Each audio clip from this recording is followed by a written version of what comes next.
Today, the subject will be that of being a contactee. The definition of what a contactee is on any planet where a contact program is active is that a contactee is a person who claims to be in contact with an extraterrestrial or extraterrestrial beings. This definition tallies with what we use on Earth and define what a contactee is. If you have ever had the slightest interest in what a contactee is or what UFOs in general is, you have no doubt heard about the contactees of the 1950s. Of prominence was a person called George Adamski, as he was the first person who came out and talked openly about being in contact with off-world beings.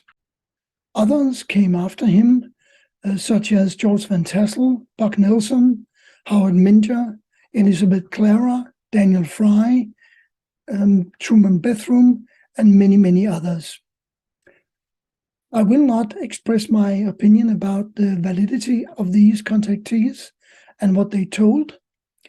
I think you have to do your own research, perhaps on the internet, and draw your own conclusions.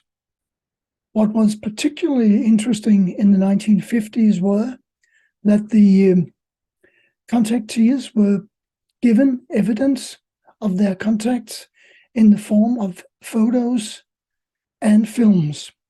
They were allowed to do photography and filming these objects. After the Adamski story was published, it was very common to read about contactees in American magazines and newspapers, and it almost seemed that the aliens were openly landing and contacting ordinary people, but they weren't really. It was a fact that more and more people claimed to be in contact with extraterrestrials, but in fact, most real contacts were taking place clandestinely behind the scenes with selected individuals who had a role to play in distribution of the knowledge that Earth was again being visited, and this time with a serious purpose. And these contacts not only happened in the US, but around the world. It was a global phenomenon. The extraterrestrial had now come, and they had brought a contact program or a helper program to begin their work in earnest. As Adamski was the most prominent of the contactees back then, I will show a couple of photographs. Some photographs are from a film that he took in Mexico in 1958, and one photo he took over Mount Palomar, and I think you will find these interesting. Okay, this is the first still frame from his film in Mexico in 1958, with a craft just seen just over the tree line. This is a more enhanced version of that to make it sharper. And this is a super close-up of the cabin and the top of the craft. I do believe that these could be shadows from two people inside.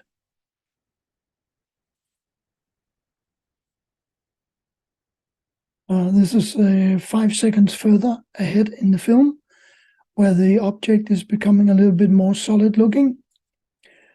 As you can see, the top of the craft is now reflecting the sun. And the final frame is from the last part of the film, where you can see the top of the craft here and the cabin, top of the cabin. And this is a small probe being sent out by that craft to see what happens. This is the Mount Palomar photo that I said I would show you, and it shows all the small red rings around interesting things in this photo.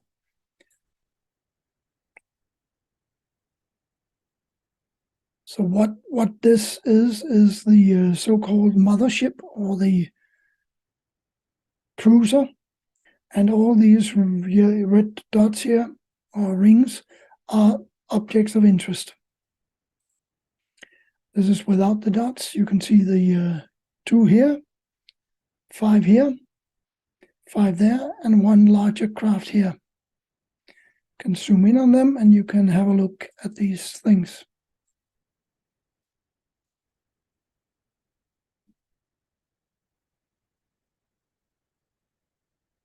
This is the slopes of Mount Palomar, and this is the valley below. This is a more zoomed in version of the objects around the craft. A very interesting photo, to say the least. How he took that photo without arousing any suspicion or anyone else seeing this, I have no idea. This photo, I think, was taken in 1957.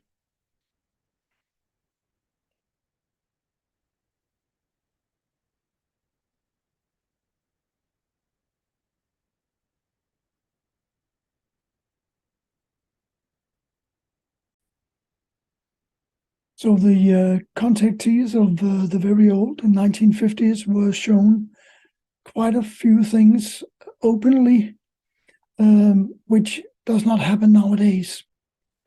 I do not believe that any modern contactees are allowed to photograph anything about the objects or the persons inside. So it was quite unique in the 1950s that some came out with genuine photos and films. Now I will talk a little bit about what it is to be a contactee.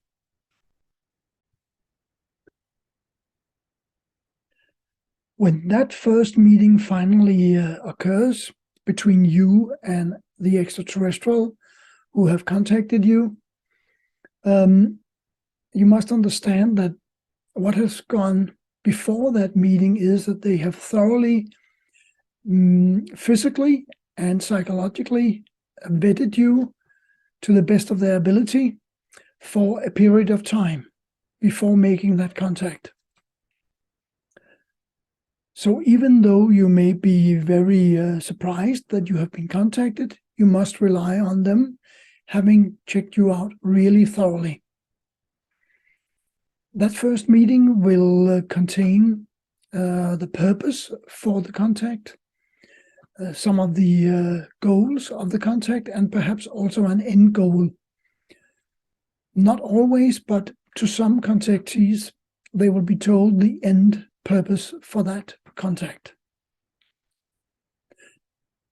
Let's say they want to begin a creative project with some contactees, and then they will, it could be in the fields of every creative thing you can think of. It could be musicians, painters, people who can draw, people who can sculpt, perhaps writers, and so on. So they may contact a lot of creative people, and they may tell them that what they want from that contact. It could be to create awareness, perhaps, about their existence or the existence in general of extraterrestrials on other planets in the universe. And it could be that you perhaps should create artworks or something to depict their machines and their technology. You just also have to be aware that when you are shown things by them, perhaps the inside of their craft and perhaps also the engine or the cabin, and you are asked to perhaps paint or draw this, even though you may be a photographer as well, you will not be allowed to photograph the interior.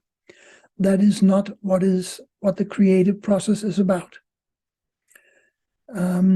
It has to come out in another way than just concrete evidence, like a photograph or a film. Another thing you also have to be aware of is that you are not in control of the contact situation. They are in control of that situation. It will always be on their terms and in their time. They are here to do a job, to help us in some way or show us something, and that is what they are charged to do. So you are an additional helper in that situation. So even though it may be frustrating that you cannot control the situation, you just have to be aware that they are the controlling element in this relationship that you are having with them.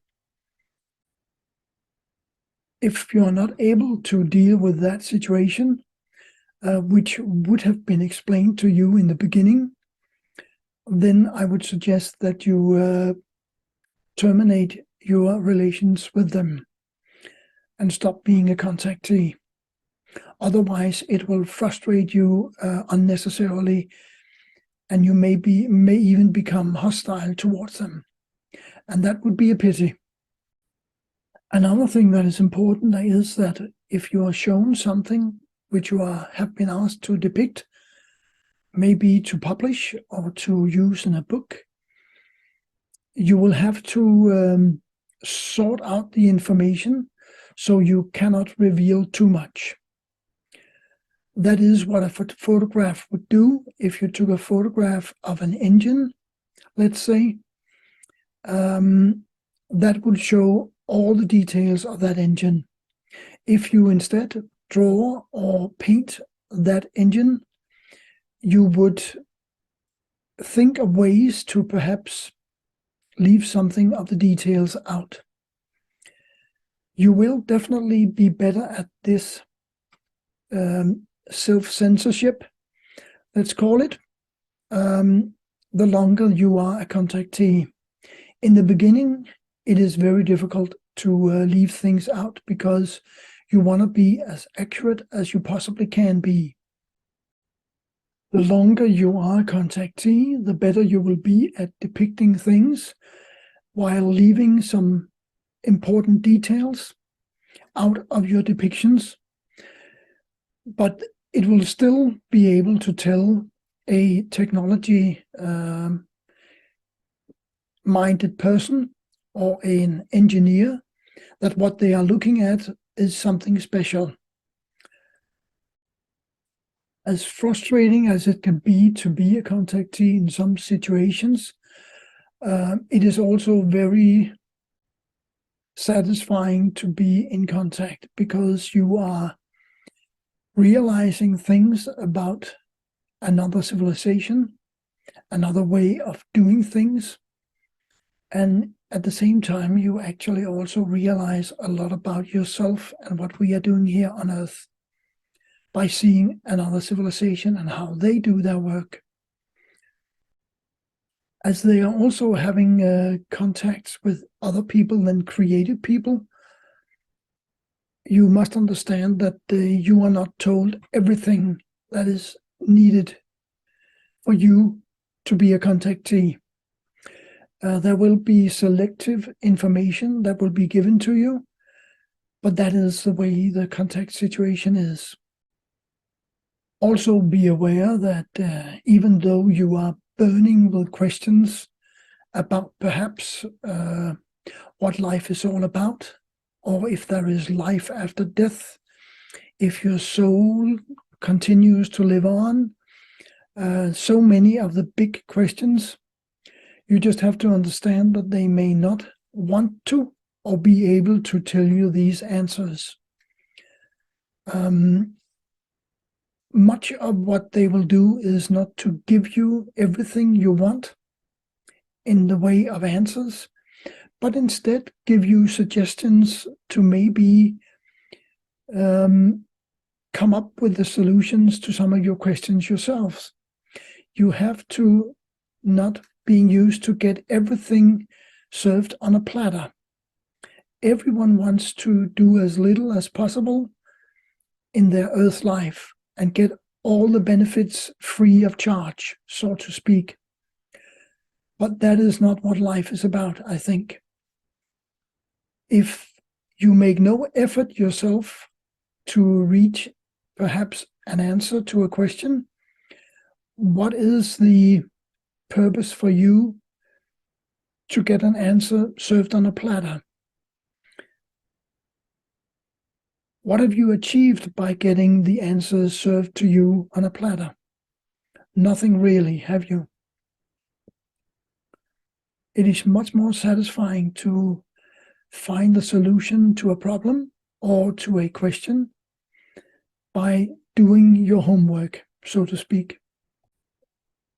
As was the case with this creative project, the end goal was to bring out the information into society, meaning the whole planet, in any way, shape, or form it was possible, either through art, music, writing, or anything that it could be creative. So that was the end goal as such. Not to us as individual, but to everyone in that creative project.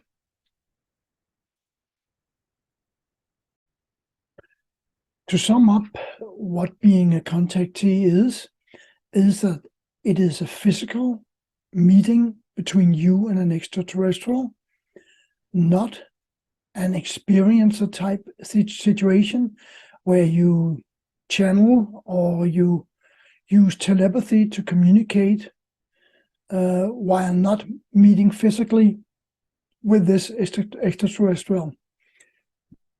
The contactees are meeting extraterrestrials physically in person.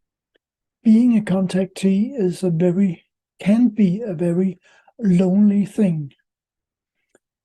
As stated before, you are not really able to talk to anyone else about what you are experiencing because it's a very personal experience.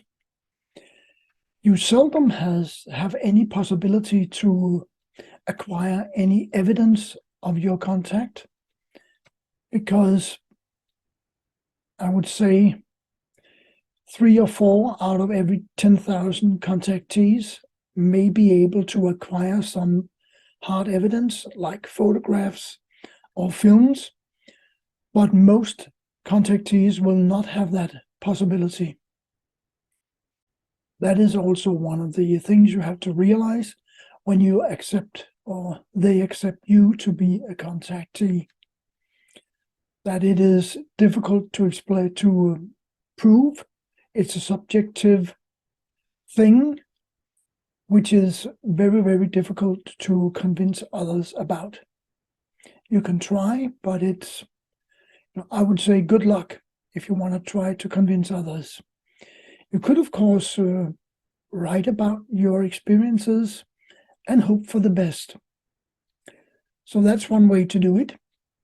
Or you can paint, draw, whatever you want creatively, do something with your acquired information. That is actually all contactees can hope for. So I would say do your best if you want to. Or maybe even better, shut up about it. If you open your mouth and talk about it, it may come back to hurt you. But everyone will decide that for him or herself in such a situation. It is not an easy decision to make, to come forward. And you cannot think through all the scenarios that could happen or will happen if you step forward. You take a chance and hope for the best.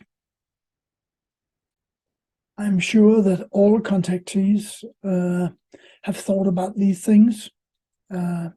Should I not come forward with the information? And I'm sure that 99% or higher has thought to themselves, we better not say anything. It is not an easy thing to be a contactee. It is a very hard thing. You've got to ask yourself, would you be a contactee if you had the possibility? Think about that. When I think back on the early American contactees of the 1950s or 60s, I think that perhaps they had it a little bit easier. I know that they had a lot of spotlight on them, but perhaps the world was more open to these kind of things than they are today. People are easily frowned upon today if they come out and claim such things. But that's the way perhaps our societies are nowadays. I think until the officialdom will come out and state that they perhaps have crashed UFOs in their possession, or perhaps they will state that they have retrieved dead bodies, the contactees will not really be taken that serious. That is the problem for contactees. I think this is actually what I wanted to say today about being a contactee.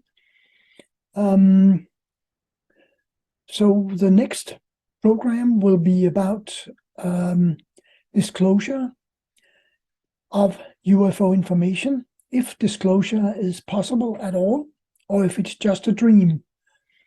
And I will be doing a Zoom interview with Glenn Stickling of the Adamski Foundation about that subject. So you can look forward to that. But for now, I will leave you with all the best thoughts I can, and have a really good evening or day wherever you are. And I'll see you in the next video. Bye-bye.